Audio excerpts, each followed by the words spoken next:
Ladies and gentlemen, welcome to history. If I can be honest for a second, I'm actually very nervous about this rumination. I've been dreading this one for a while. This is a very big episode with a lot of pedigree, and is arguably one of the most centric episodes of all of Star Trek, but most definitely is the most centric episode of TNG. So for those of you who are joining us for the first time, welcome. My name's Laura Runner. I do ruminations on episodes of Star Trek. I've been doing this for about 7 years now, give or take, at this point in time, and hopefully doing this for several more years. I say that because I have a weird feeling that some people will be poking their heads in for the first time on this one, because, well, historically, that's exactly what happened with this episode. Let's put this into perspective a little bit. Star Trek had a bit of an upswing in normal popularity, media presentation, and reaching out to people who otherwise weren't Trekkers or Trekkies or weren't even sci-fi fans were brought on board by the movie Voyage Home, Star Trek IV. That really branched Star Trek out and made a lot of money, which allowed Star Trek to start doing things it hadn't been able to do. Now, I've covered all that before, but I mentioned that because now Star Trek was a lot more broadly known. But when I say Star Trek, I'm of course referring to Kirk, Spock, and McCoy and that crew, right? TNG certainly had its own following, especially in science fiction circles. As I've mentioned before, Season 3 was seeing some very good ratings, although Season 4 would actually see the best ratings overall historically speaking, of Star Trek. Season 4 and leading into Season 5, to be more specific. But at this point in history, there was a lot of attention on Star Trek in general from people who didn't know what Star Trek was, people who weren't really watching it every day, people who weren't really sci-fi fans, people who didn't grow up with it or didn't have their parents grow up with it like I did or whatever. This is also when Star Trek VI was already well into production at the point when they were making this episode. By the time this episode came out, Star Trek VI was well into production. Sorry, I misspoke. It started production, and when the episode came out, it was well into production. And it started trying to figure out their budgeting issues, and there are all sorts of issues in that. And though nobody ever says it, I've always privately believed that the significant success of Best of Both Worlds, especially Part 1, was at least in part helping the whole situation with Star Trek VI. For those of you not aware, in brief, Star Trek VI was, let's just say they pulled back on the budget a lot, and it almost didn't even get made. And they had this whole idea about the Academy and blah, blah, blah. I've talked about that in a different rumination.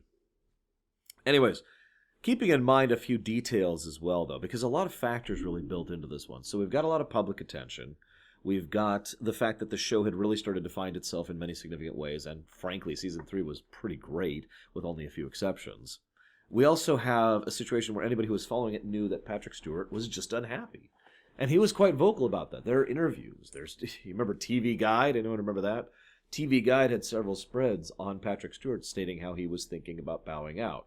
Now, it turns out whether that was true or not is a lot more debatable. Since then, Patrick Stewart has gone on record saying he never seriously considered canceling his contract. But at the time, the rumor mill was just buzzing about the idea that Patrick Stewart was going to bow out of Star Trek. In an episode where he just got assimilated by the Borg, and yeah, you kind of see where this is going. And so for the gap in between the episodes, the rumor mill was going wild as much as it could back in 1990, circling around the idea that Riker was going to take over as captain, Shelby was going to be the new first officer, and Picard was going to frickin' die. This is also worth noting that for the people who were really paying attention, who were really cognizant of Star Trek or were actually really following the show, they knew that there was a lot of behind-the-scenes issues, which I've actually mentioned several times before. Season 3, for all the amazing stuff it presented, had a lot of people bowing out. Many of the creative staff who had really helped to make Star Trek as great, TNG great in particular, had finally bowed out and would not actually come back for some time, or in some cases would never actually come back. Interestingly enough, and before I start talking about the episode proper, I just want to mention one other quick thing. As this episode was going live, they had started work on Season 4, because that's how television works. I mean, do you think I'm recording this on... I have no idea off the top of my head when this episode goes live. Hang on, let me pull up my calendar really quick. This is going to be... Looks like March. Do you think I'm recording this in March? No. In television, you record everything in advance, as far in advance as you are capable of doing. Now, obviously, reality is going to get in the way of that kind of preface thing, but that's what you do, and you do that for a reason. There's dozens and dozens of reasons to do it. So they were already working on season 4 when Best of Both Worlds Part 1 hit, and it exploded. Virtually every media coverage was covering it. All the talk shows, all the magazines, there were interviews all over the place. It was actually kind of astonishing how many people were discussing the Best of Both Worlds. And I'm actually looking at some notes here on the side here. There's actually showcasing from Ronald D. Moore and Brannon Braga in particular. Now, Braga actually came on to Star Trek right about at this point in history. He was brought into Star Trek to start working on season 4. So for anybody who hates Brannon Braga, this is when that began. And for anybody who has a more complicated opinion on Brannon Braga, like me, this is when he started becoming a part of Star Trek. As I mentioned earlier, this is also when Ronald D. Moore really started to become more of a name when it comes to TNG. Ira Stephen Bear had bowed out for a bit. He'd be back later. We lost Snodgrass, which was a shame. She was an excellent writer. But anyways, I'm getting off point.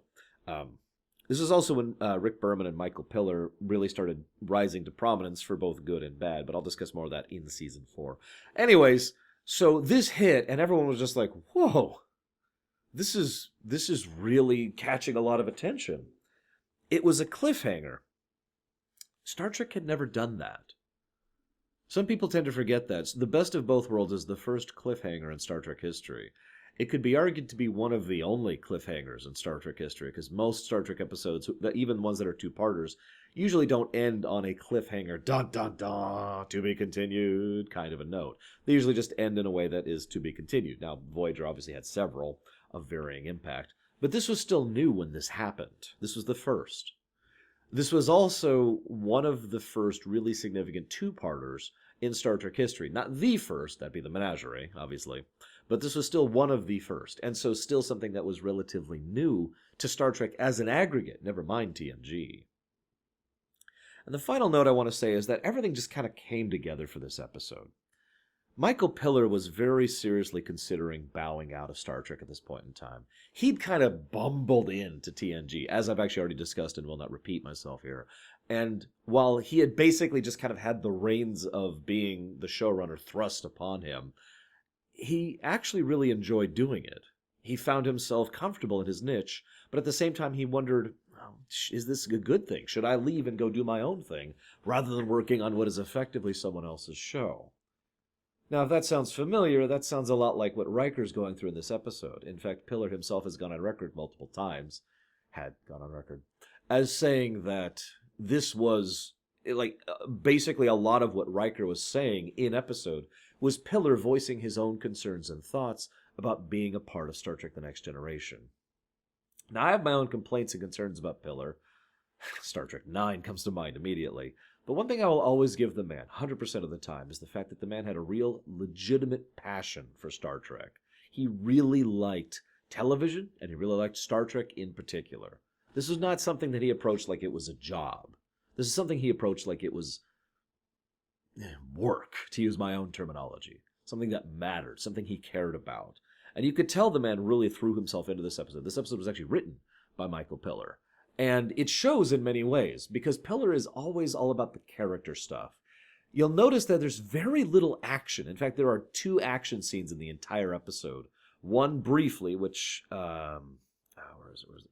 It's at 18 minutes and 19 seconds up to about the 20-minute mark, give or take. I didn't write down the seconds. And then there's another action sequence later on as they're trying to escape from the crew, right when they notice that Picard is over there, when they're trying to rescue him. That's it. 2 action scenes in the whole thing. There's a lot of tech, but no technobabble. Everything they say about the tech is, again, logical and makes sense. And the episode focuses almost entirely on Riker and his dynamic with those around him. And yet, despite the fact that this is a Riker episode, because it is, this is a Riker episode. In fact, arguably, this is the Riker episode. But despite this fact, it's not like anyone gets shunted off to the side. We still get to have bits with Wesley. We still get to have bits with Worf, and he gets some significant moments as well. Geordi gets to showcase his personality. Crusher even gets to have some screen time. Basically, everyone is brought into this in some significant or well-designed way or another. It's a character piece. I know this is going to sound weird, but it's kind of like the zombie apocalypse. Now, I know a lot of people say that the Borg are basically, Star Trek zombies, and I've never agreed with that. For the record, let's just go ahead and get that out of the way.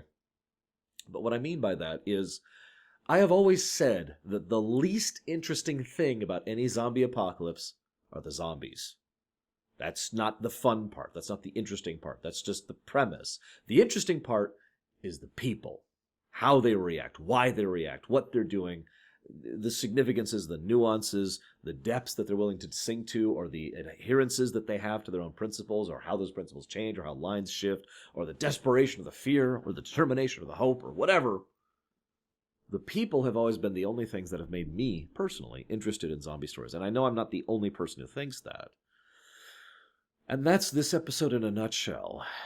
The Borg are a backdrop, which makes sense because I want you to picture, narratively speaking, the way the Borg are used in this episode is one of the two ways I would have used the Borg long term. I'll talk more about that later. The Borg are... Imagine if you're watching a play and all of this action's happening here on stage, but in the back of the play you see a wall. And this wall is just inching its way forward. Eventually, everyone on the stage knows it will shove them off the stage and into spikes or whatever, and they'll die. And there's nothing they can do about it. And that's the point. The Borg are just this ever-encroaching wall that just provides this overwhelming thematic, emotional undercurrent of dread throughout the entire episode. Because it's not just that they're the Borg and they've got a bigger Doomreader ship, it's that we're not even sure we can do anything about them, and we're completely unprepared for them. Shelby even mentions that they're still working on weapons and projects that aren't going to be finished for years. By the way, that actually was one of the things that led to the eventual creation of the Defiant. Obviously, in universe, they were working on the Defiant at this point in time. But out of universe, the idea of the Defiant in many ways came from this episode, and they're talking about we were making these new ships and blah, blah, blah. Anyways, I suppose I should start talking about the episode proper. The episode starts, and the very first thing is Ron Jones is amazing. Now, I have praised Ron Jones' music many times. Booby Trap is actually probably one of my favorite episodes for score when it comes to Ron Jones' music. But this episode is the one everyone remembers, probably at least in part because it actually got its own CD released just for the music from this episode. But also, and it's featured on a lot of other CDs as well in music collections for Star Trek in general and Ron Jones in particular. But in addendum to that, the other reason I bring this up is because in this episode, the music always is perfect for the moment. There are scenes where the music is quiet, and there are scenes where the music is loud. This is also when they start using choir. I'll talk more about that later. But I mention that because for all of the varying presentations of different pace and tempo, different general instruments they're using, the tone of the music never really shifts in the entire episode. It is always quiet and terrified. It's that dread thing I was talking about. And I firmly believe that this episode was absent the music or had, let's call it what it is, generic wallpaper music that they started using in later Star Trek. This episode would not have had quite as much of an impact as it does. Still a good episode, but it just wouldn't have been as good. So, this teaser is very efficient. It's 1 minute and 21 seconds long. Just bam. Now, I've actually talked before about the nature of the cold open and the stingers and the teasers that Star Trek uses in general, and that Star Trek uses in specific and television uses in general. The whole idea is bring you in, get your attention, keep you there in front of the TV. But some of the best teasers are the ones that are designed for multiple audiences. For someone who's never seen Star Trek before, what they are seeing here is these people beaming down to something that's supposed to be the center of town, and there's just this huge crater. So even someone who knows nothing about Star Trek is like, whoa, and can infer a lot of the significance. But for anybody who does know Star Trek, we've seen this before. Twice. Neutral Zone, Q-Who. And you'll notice that right after the teaser, they immediately start talking about the Borg. They're not quiet about it. They don't try to lead up to a mystery. Flat out, we think this is the Borg. We're going to research it for more, but we think this is the Borg, and we know they're coming, and we're treating this exactly as seriously as we should. Credit to Pillar's writing, credit to Cliff Bowles' directing, Credit to the actors. Everyone treats this exactly as serious as it should, and that's the first thing I want to talk about. One of the things I like least, or dislike the most, or hate the most, or however you want to phrase that, about the entire idea of the threat of the week is the fact that, ignoring the fact that it doesn't matter, and it's conflicting and contrasting with the very idea of good setting building, it also deflates the meaning when you do have a significant threat. If you think about it for a moment, if you really pull yourself out of it, it's actually more difficult to really care about the Borg as a threat when we've got so many other random aliens that we've encountered here and there that are super doomy threaty, right? Remember the I forget their nameians from the Transfigurations? Hang on, let me just flip back one page because I just did that episode.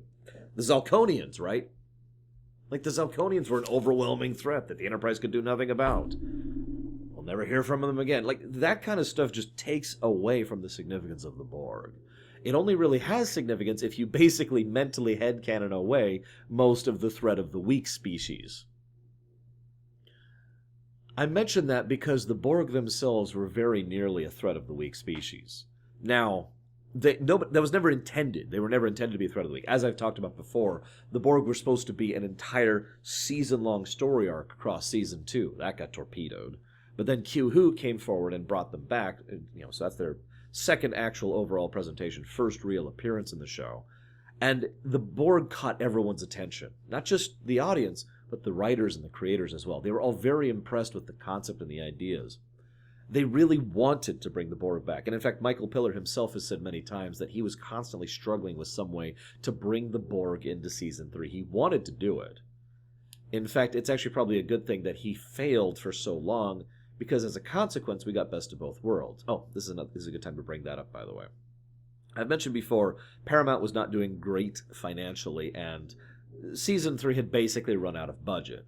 However, when they were positing this idea, they said, why don't we make it a two-parter and make it a cliffhanger? Now, I know I already mentioned that a cliffhanger had never been done before, but Paramount liked that so much they were willing to stretch the budget out and effectively give them some of what would have been the Season 4 budget into Season 3 to really help them make this as big a thing as possible.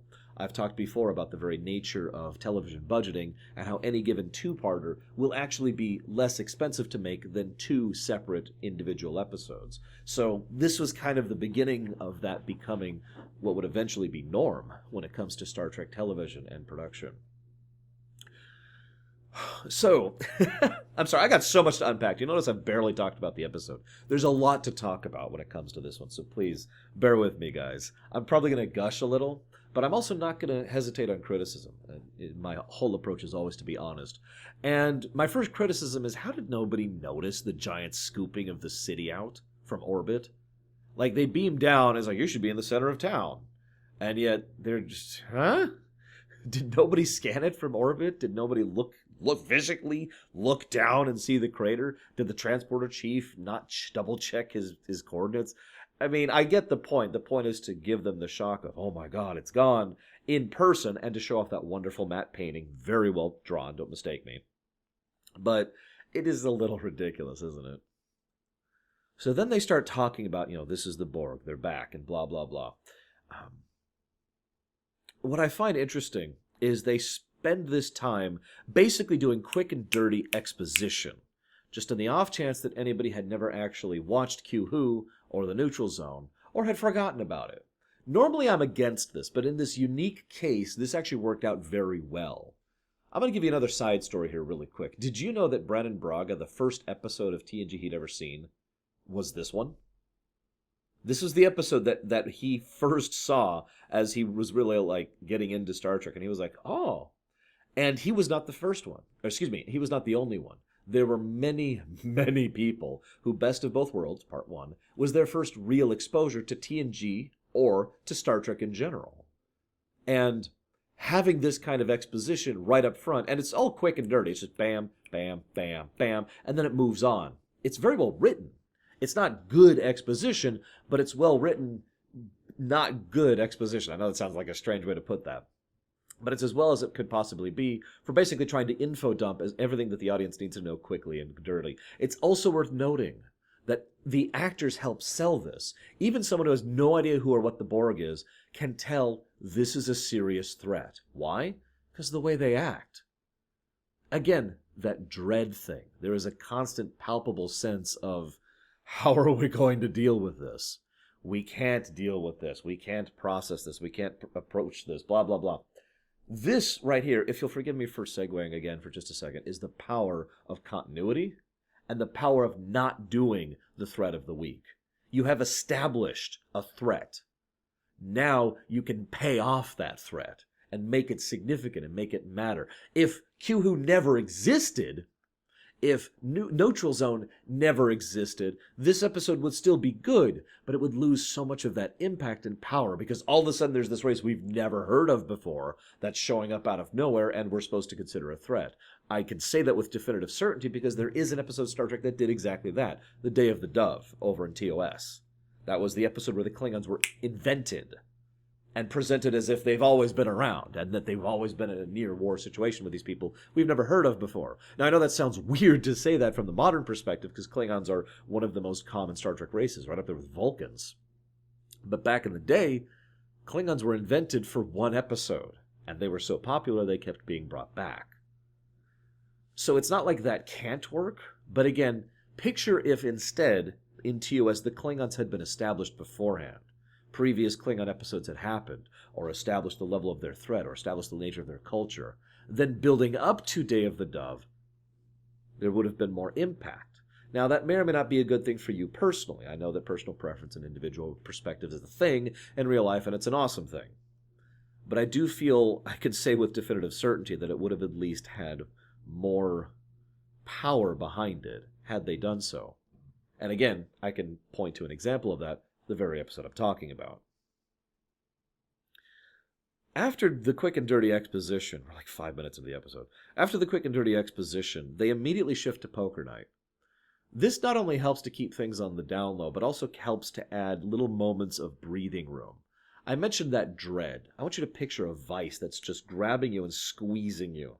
I'm sure some of you understand this feeling, not physically, of course, but anxiety or depression or other emotional concerns. Lord knows I have issues with those too, so I'm not trying to toss any shade here. Now imagine that that's the whole episode is just squeezing you. It would get dull, right? It would get to the point where it just kind of grates on you. So the episode takes a moment to release the vice every now and again, like with the poker scene. But every time it releases the vice, it does so in service of character. I'll talk more about that in just a second. First, I want to talk about the idea that Riker has been offered the captain's chair for the third time, the Melbourne. I don't even remember what kind of ship that is off the top of my head. I want to say it's an Excelsior class, but anyways. Admiral Hansen? Oh God, I can't think of his name.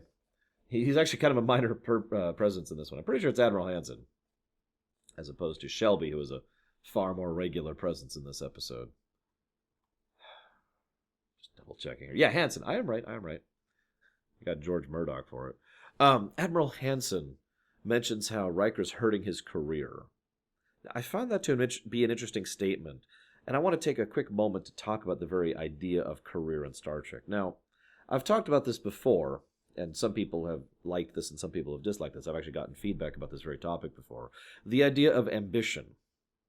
Now, I actually like the idea of ambition because I like the idea that everybody has at least one thing that they really want to pursue as a career, something that really matters to them, something that is significant to them, and they want to go further with it. But I'm also a firm believer in two other concepts, of having made it and of retiring. In other words, ambition is not infinite. At a certain point, you did it. Yeah, I'm here, right? And then at a certain point, you are satisfied with what you've done, and you go ahead and settle for the rest of your life. I'm very big on all three concepts, and I do believe those things exist in real life, even though real life economics and reality don't quite allow that for the overwhelming majority of people. So the idea that Riker's career is hurting by this makes me confused a little bit. And indeed, ironically, this is one of the main predominant points of Riker's journey, that he doesn't need the captain's chair, that he doesn't actually need to go up any further, that he is actually quite satisfied with where he is. Troy herself has a wonderful scene with him about this, where she says, "You're happy.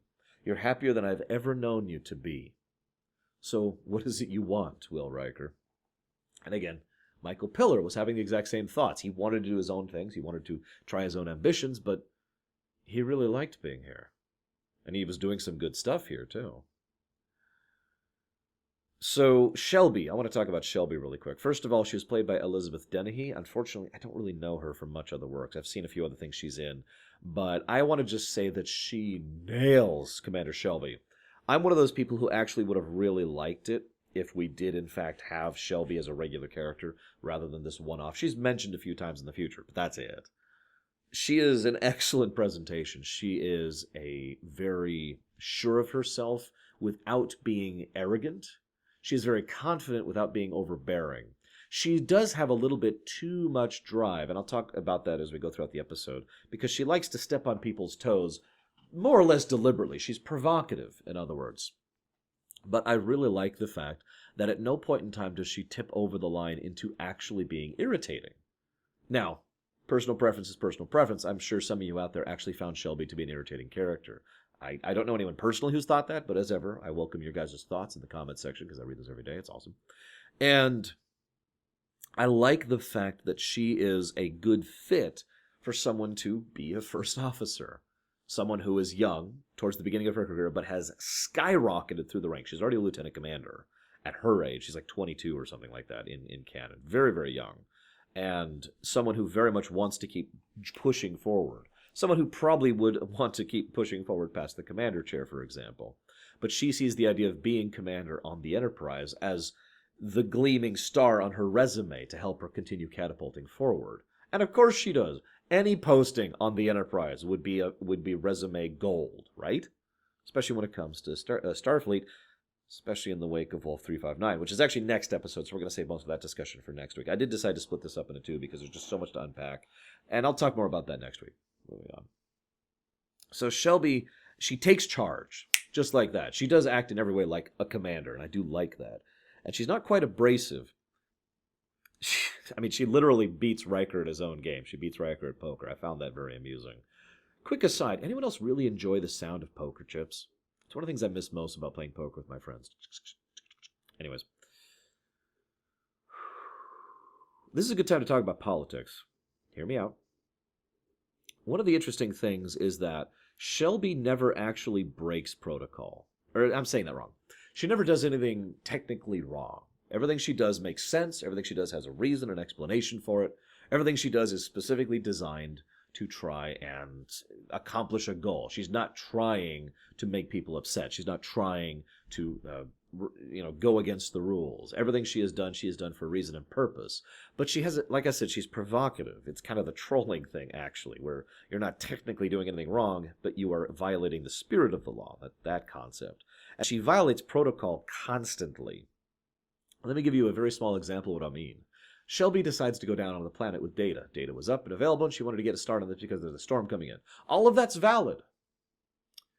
But no one else was notified, to the point where Riker didn't even know that they were going down. Obviously, O'Brien did, because he beamed them down an hour ago, but that's it. Now, this is Star Trek. We could make this happen in real life. How hard would it be to be Shelby to Commander Riker? There's a storm coming in, and I think it's going to be a problem very soon. I'm going to go ahead and recommend we go down now rather than later.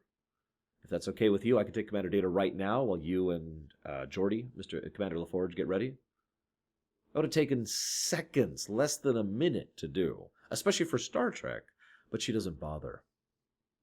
That's what I mean about her approach. She violates protocol because, or more accurately, she doesn't violate protocol, but she does violate the spirit of that protocol, basically more or less deliberately trying to push Riker out of her way. And it's worth noting that the only person she really butts heads with consistently is Riker. Not because he's a guy, not because she's a girl. In fact, actually, one of the things I like most about Shelby is her gender is totally irrelevant to her character. What I do like most about her character is that she is obviously a opponent to Riker. She even says it flat out, "You're in my way." And I kind of like that. It's a good way to keep him on his toes and challenge him. It's a good way to exposit on him. And it makes her an interesting character. Anywho. So, then we have another brief rush of competency, which is so nice to see in Starfleet. So rare, especially at this point in history. Standing yellow alert, all outposts notified, all scanners always on. Very simple, very brief, bam, bam, bam. We are constantly rolling notice rolls or awareness checks or whatever you want to call it to make sure that we are on eyes open for any Borg sightings. And then it immediately shifts to Picard asking Riker to consider it, to reconsider the Melbourne. Now, what I like most about that is Picard himself. So there's a bit in the Icarus Factor, I want to say. Yeah, I think it was the Icarus Factor. And as I mentioned, I really didn't like the Icarus Factor. I felt that it fell flat in so many different ways. But one of the things I liked was the way Picard approached the idea of taking another command to Riker. What I find interesting about that, though, is even though they have a much briefer scene, which arguably is less well written, this scene comes across as far more impacting. Picard feels like someone reaching out to a friend, saying, I'm concerned for you and what you really want for the future. I'm not saying you're doing wrong. I want you to consider what is wrong and right in this situation. And then Riker immediately goes to the one person he knows best and can trust most, Troy. And once again, there is just wonderful chemistry between Marina Sirtis and Jonathan Frakes. It really is no wonder there was so much shipping about them back in the day, because the actors have wonderful dynamic with each other. So he talks to Troy about it. And the best part is, as he's talking his way around the problem, Troy flat out admits, I'm not even sure what that means. I don't even know what the issue here is. Riker, you are, she says Will, of course, you are so much better than you used to be in so many different ways. Speaking from an outside perspective, you have gained more than you know. You have seasoned. And while he takes that as a mild insult, it is meant with total sincerity as a huge compliment. I mean, what's better, rare meat or seasoned steak? I mean, come on, this is an easy analogy here. But more to the point, she flat out admits, what is it you want, Will Riker? Because what I love most about this entire story arc for Riker, and again, the one that Piller himself was going through in real life, is not that it's just about taking risks versus safety, although that's a recurrent theme. And it's not about how he's given up or he's settled. It's more like he's made it. Like I said earlier, there's ambition, there's making it, there's retirement. And in many ways, Riker feels like he's made it, that he has reached a point where he is happy, content, that his ambition has been fulfilled. He is doing a job he knows and he loves.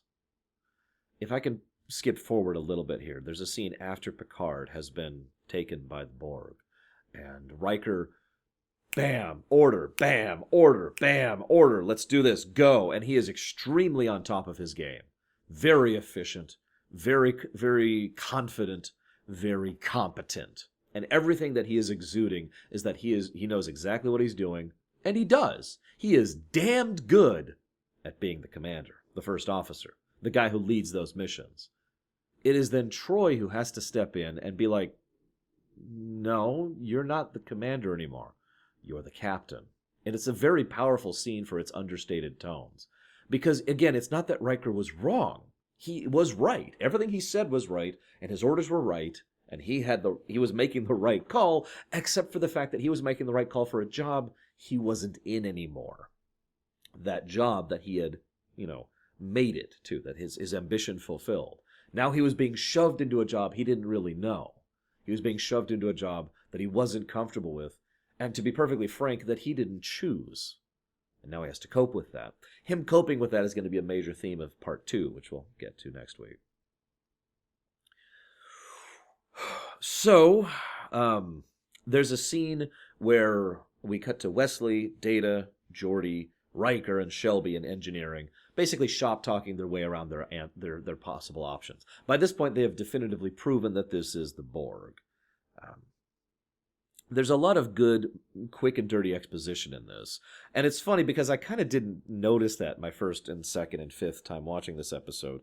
But a lot of the dialogue in that scene is basically there to remind people or inform people of the capabilities of the Borg, for people who don't remember or never saw Q Who. So they kind of run through, the Borg shtick, the repairability, the redundancy, all that fun stuff. And they also kind of covered the topic of crunch, which I know is a weird thing to bring up. But I mention that because Shelby insists that they need to keep working, and then Riker says no, we need to take a nap, and Shelby then volunteers to keep working with Data, and then Riker once again shuts her down. She says if the Borg show up, we need to be as ready as possible, and he says if the Borg show up, we need to be as rested as possible. What I find most interesting about this dialogue and discourse between the two is that they're both right. They both actually have a very valid point. She is right in that they need to do as much prep time as possible, and he is right in the fact that if they are fighting fatigue, well, the human body just kind of stops working properly the more fatigued you get. The human mind, I should say, as well. But you get my point. Humans, people, stop working properly at certain levels of fatigue. To quote Battlestar Galactica, we make mistakes, people die. So, they both entirely have a valid point, and I love that because, well, that's part of why so many people wanted Riker to take the command chair and Shelby to take the command officer position. Because the two characters bounce off each other wonderfully. They have great chemistry. The actors and actors, Jonathan Frakes and Elizabeth Dennehy have great chemistry together. And the characters form a complete, like they challenge each other, and they're both right, and thus they can work to make a better unified team between the two of them. Right? And if I could just rewrite TNG a little bit. And by a little bit, I mean a lot. I mean, I love TNG, but every now and again it just kind of drives me bonkers how much they could have done and didn't. Anywho. So. Then the music starts. This is when the music really starts to kick it into overdrive. There's a very low, almost crying series of strings in the background. At 1900 hours, this ship left. At 1900 hours and 12 minutes, we received a distress call. They mentioned seeing a cube-shaped ship. The distress call was abruptly cut off, and we have not heard from them since. This is kind of the Jaws mentality here in its own way. We know what that means. The episode itself, in its own self, has fully established what that means and the severity of it. If you're aware of Star Trek as an aggregate, or we're watching Star Trek up to this point in time, it's even more terrifying because now we know with total certainty there's a cube, it's nearby. Then they go out at warp 9. Now, I only point this out because as much as I have complained about their usage and misusage of warp throughout the course of TNG, it is worth noting that it has been a consistent thing that they rarely go above warp 6 in almost every episode. Even when it's an issue of severity or time, they usually go up to warp 8. They very rarely go to warp 9. And they even mention why in this episode. Keeping up with the Borg is literally draining the Enterprise's capacity to function. So they're literally burning out the Enterprise just trying to keep up with the cube. So again, it's a very quiet touch, but the intercept course, warp 9, go. There's a significance to that. This is the no really moment. There's no time or place to hold back. And then so one of the things I really like is they're talking about what they could do here and maybe their options for rearranging the energy distribution or trying to power this kind of a thing. Or maybe we can do a full spread of whatever with the torpedoes. We feel like there's at least something we can work with on here based on our previous data. What's our best shot, Geordi? It's a shot in the dark. These people, in general, have had a year to prep for this, and this is some of the best people who not only have personal anti-Borg experience, but also are people who've been studying the Borg problem for the last year, with regards to Shelby. These people's best option is a shot in the dark, once again emphasizing the significance of the wall that is encroaching. And then they go out, and Picard is just pacing on the bridge. Now, Patrick Stewart actually gets very little presence in this episode, which actually helped to add credence to the idea that Picard was going to be leaving the show back when this was happening. Again, there was never any real intention of that, as I've mentioned before, and we'll talk more about that next week. But you could kind of see he's just pacing there, and he's concerned, and there's this low strings. And then at 18 minutes and 14 seconds, we finally see the Borg. That's the first time they enter into the episode. And the choir starts up. Now, there's been a lot of different types of music across Star Trek, but using this kind of Gregorian chanting choir was very new to Star Trek, and kind of hasn't been done since for the most part. So once again, something is being done new and different, which long-term fans can recognize as a, oh, this is significant kind of a moment. So the Borg show up, and they give their hail. They ask if it's the same ship. They're not sure, even though it's the exact same configuration. I want you to keep that in the back of your mind, though. The episode flat out admits this might be the same ship, which is significant for a couple reasons we'll talk about later. We are taking this. Submit. This is logical. That is what the Borg says. Now, a lot of the standard Borg elements were introduced in this episode. Resistance is futile. The very concept of assimilation. We see that with Locutus, of course. And the idea of being interested in humanoids. In fact, Shelby actually has a line, I thought they only cared about her technology. And apparently their perspectives have changed. That line was specifically designed to try and explain why it is that they might be interested in people in addition to tech. That was later retconned completely out of existence, to the point where the Borg always were assimilating. Make of that what you will. Then they fire all weapons. Now, I mention that because I pointed out back in the episode... oh gosh, I can't think of the name of it all of a sudden. It's not Who Watches the Watchers. It's... oh my god, I can't think of the name of the episode. It's one of the Husnock ship, right? It's the Twilight Zone episode. I can't think of the name of it. That's going to bother me. Hang on. No. I'm not going to let you tell me it, guys. I know you're all going to be rushing to your comment sections to correct me. It's the Survivors. There it goes. The Survivors. It's right before Who Watches the Watchers. In the episode Survivors, I pointed out the significance of the full fire spread and how they did all of this and managed to cause significant injury, or rather, a total lack of significant injury to the Husnock ship. But I pointed out how significant that was to use those kind of effects to help establish what Star Trek could do and what the Enterprise could do. They fire all weapons in this episode, too. They don't do jack. They don't even scratch the cube. No damage, no change in anything. It's only when Shelby has the idea to try and do a specific modulation, specifically targeting the tractor array, that they get anywhere.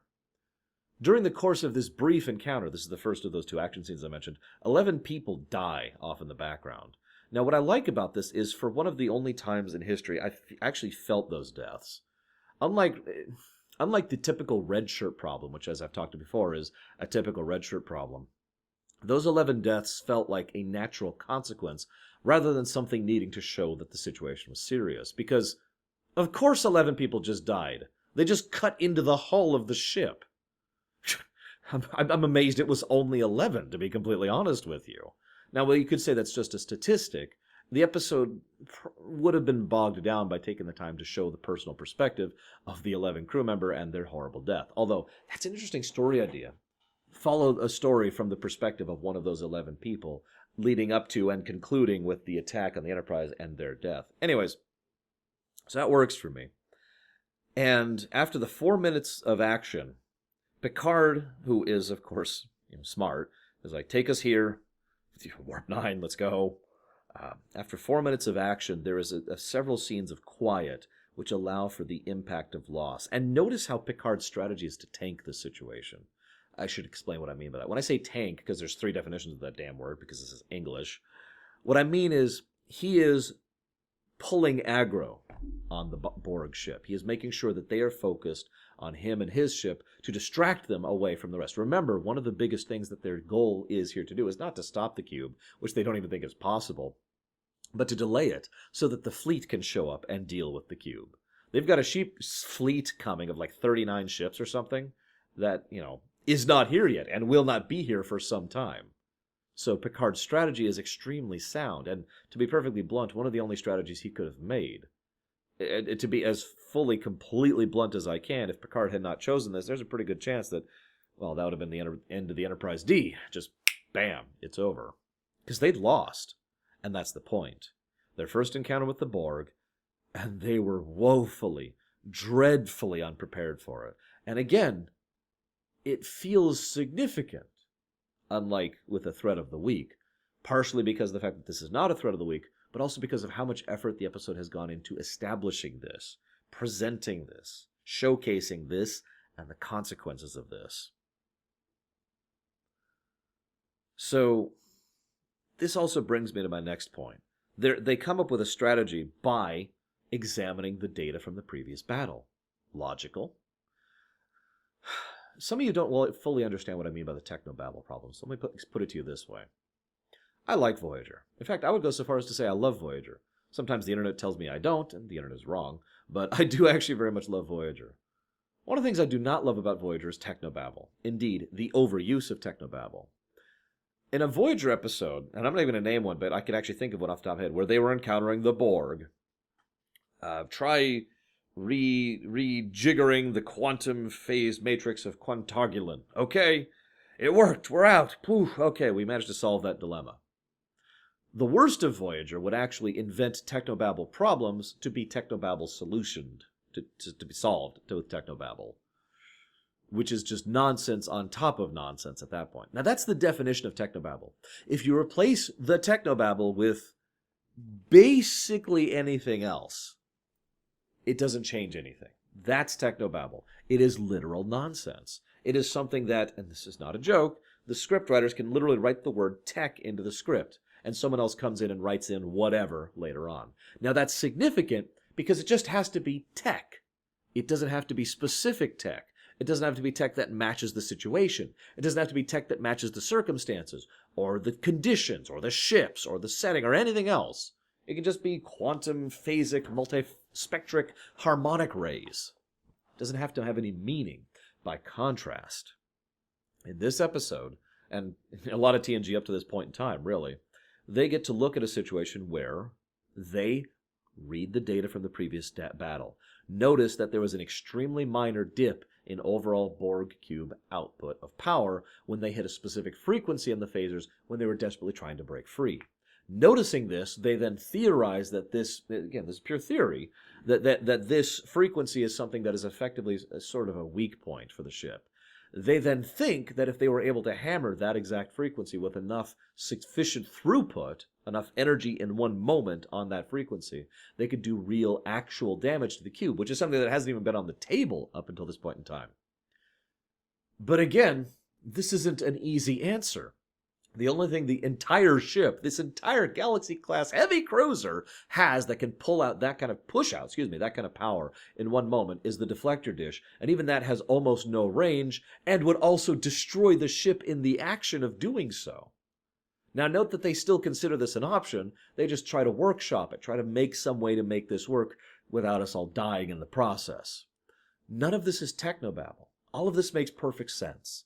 All of this is logical. It follows the tech of the setting, the tech of the two specific ships, and the tech of the specific scenario. That is awesome. So credit to Pillar and whoever else did the work on this script of this episode. So, we kind of have a little bit of politics coming in again here. She basically goes around his back to talk to Picard.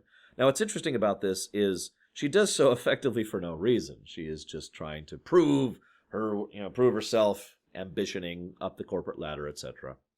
But I mention that because, again, her defense of this is, you didn't order me not to. That is pretty much the definition of violating the spirit of the law, while adhering to the letter of the law. But what's more interesting to me is Picard's reaction to it is extremely logical. Keep this in mind as a backup plan. That makes sense. I actually agree with that. Although not for the same reasons. I think there's other reasons why splitting the ship could have come in. But let's not get into the tactics of versus the Borg here. Although I could. But what's most interesting is that both of them once again have a point. There is a wonderful scene, which I've already kind of covered briefly, where Shelby and Riker confront each other on a turbo lift. And Shelby finally drops all pretenses, and so does Riker. She flat out says, "You're in my way. This is a serious situation. We need to take risks." And he flat out says, "You're right. I am in your way. And when it comes to this ship and this crew, you're damned right I play it safe." Once again, neither of them is really wrong, and neither of them is really right. Instead, we have two conflicting perspectives, and I just really wish we'd gotten that teamwork. I mean, we do get some of it in these episodes, so that's something. It's just, that would have been awesome. There's a scene where Picard tours the ship. It's a good scene, but what really sells it is He goes into 10 Forward, which is basically abandoned. Of course it is. Everyone's busy right now. Everyone's working. Guinan is there, sitting quietly in a corner in the dark. Try to picture Guinan's perspective for a moment. This is a woman who has quite literally lost her home to these creatures, to the Borg. And she is obviously terrified of them in her own quietly subdued way. She actually, wonderful credit to Whoopi Goldberg. The woman shows tremendous terror in this entire scene. She really does. Even as she speaks of hope, even as she speaks that as long as at least one survives, you can see that there's just fear in the back of her eyes. And she mentions, a helpless battle. And then she talks about, this isn't the end as long as you survive. As long as one person survives, then you will prevail. And then the bombardment starts. But I have to talk about one other thing about that scene. I've talked about this before, and I will talk about this again. This was a pinnacle point in Star Trek history, in character and out. This was the end of this is the official end of the golden era, the winds of change era of the Federation. This is when they got smashed in the face by a foe they could not reason with and they could not reckon with, that the only possible action was to fight back and destroy. I have said many times before, and some people have disagreed with me on this, that the only reason that Starfleet was capable of doing what it could against the Dominion was because of the battle that's going to happen at the beginning of the next episode. This is also arguably the biggest loss that Starfleet has had to date, ever. They would have more significant losses later, but up until this point. And they had never shown this kind of threat before in Star Trek, and this kind of threat had never really had this much impact in Star Trek. For all those threats of the week are usually defeated in the week, and then you move on.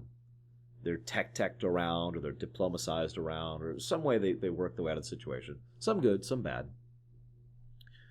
They do eventually defeat the Borg, but let's be honest with ourselves, the Borg won this encounter. And that makes Picard's line all the more fascinating.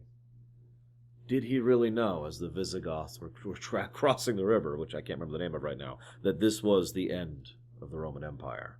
The third Roman Empire, sorry. Or maybe it is the second. I don't know, there's like 7.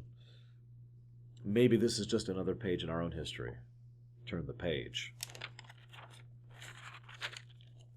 There is something really appropriate about that, because I don't think Piller knew when he wrote those lines how much this was impact history.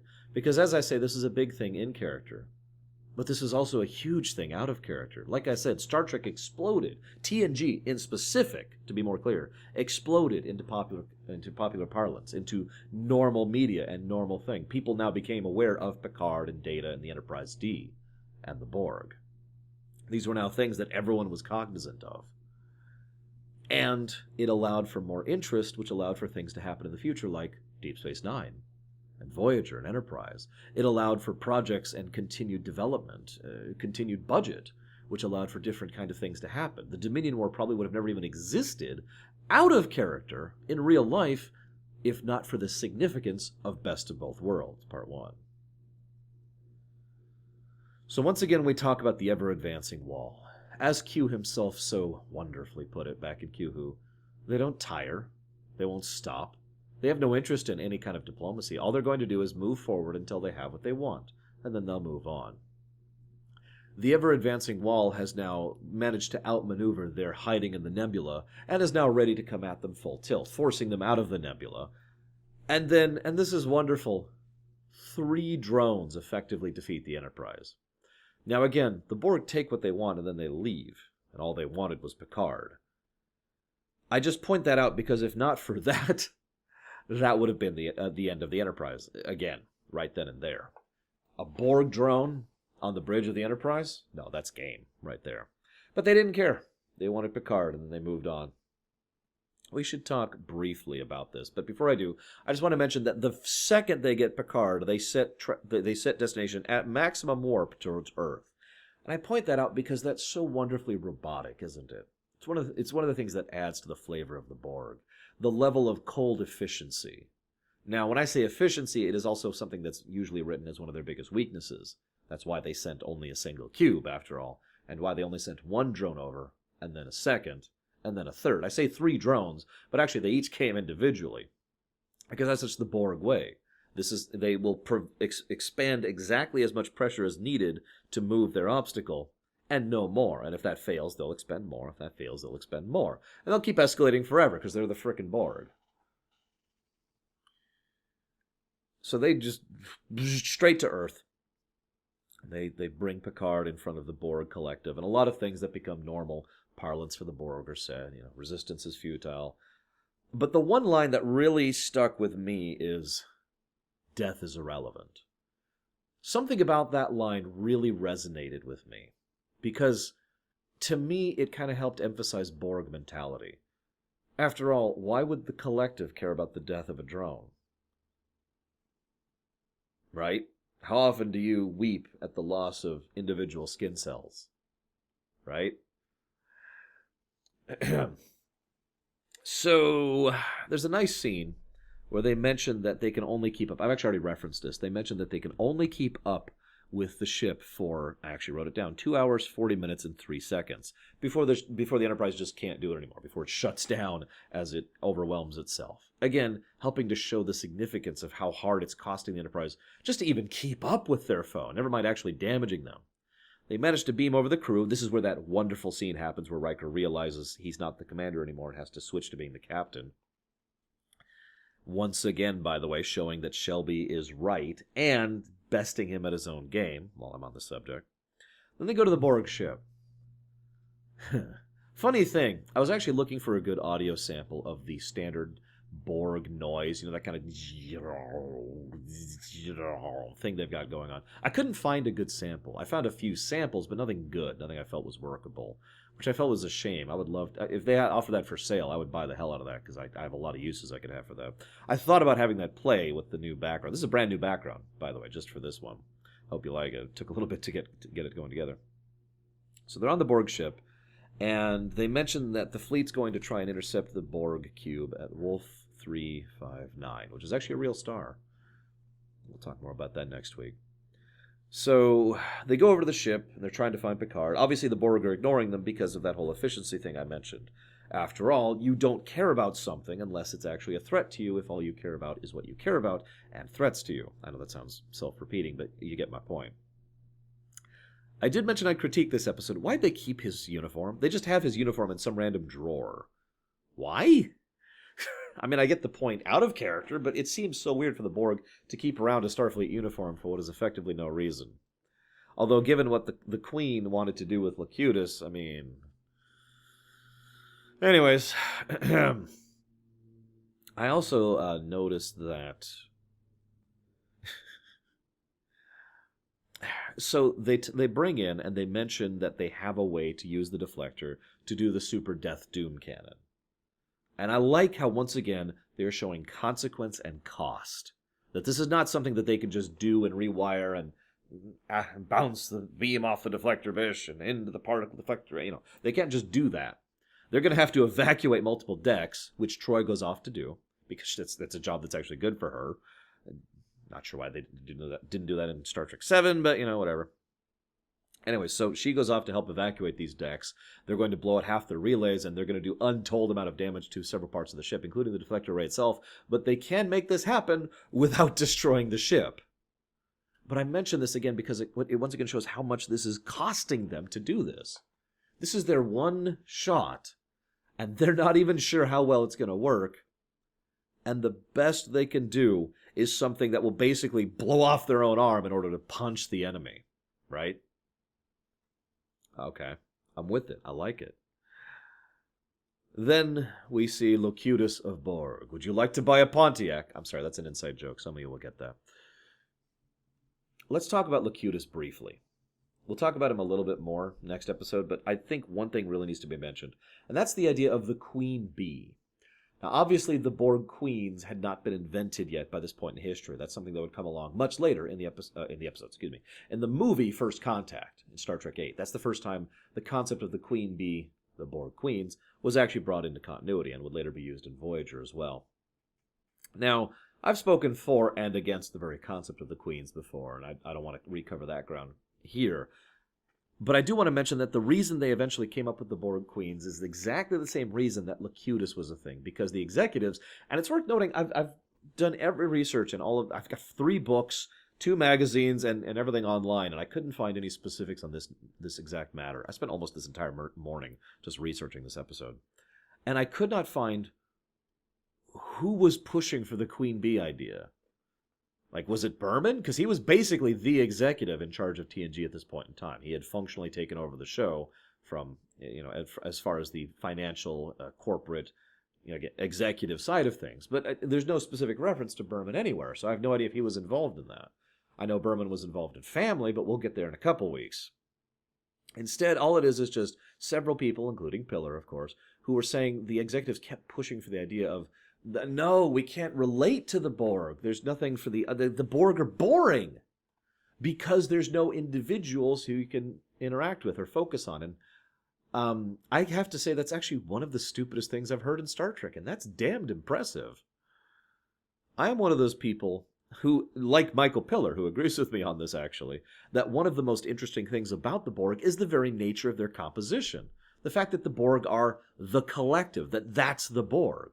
That there's no group of people, there's no culture per se, there's no individuals per se, there's no entities per se. One of the most fascinating and engaging aspects of the Borg is their nature. To try and have a queen bee, either Locutus or the later queens, takes away from that, in my opinion. However, Pillar decided to go ahead and in a way, cave to these ideas by going ahead and having the queen bee be Picard. Picard is taken and assimilated by the Borg and turned into a mouthpiece. The Borg even justify this. Your primitive cultures utilize, I forget, it was like authoritarian-based structure. Therefore, you will be the individual that will speak for us. Okay. That's not a terrible idea. It could have certainly been worse, and it does give us a lot of good potential for the next episode. But I point that out because, again, the next episode wasn't written yet. It's going to be important. Keep it in the back of your mind. So Locutus is taken, and there's this great bit. There's actually a bit where you actually hear just a few seconds of Picard's theme, immediately overwhelmed by the action music, which immediately goes into basically the "We Have Failed" strings quartet. And what I love best is nobody can really say exactly what's going on. It is Worf who has to say, "He is a Borg!" And credit again to Michael Dorn. The man managed to make it very clear just how much this has impacted him, just how much this bothers him. Then Locutus has his big entrance. I am Locutus of Borg. Your culture will adapt to service us. Resistance is futile.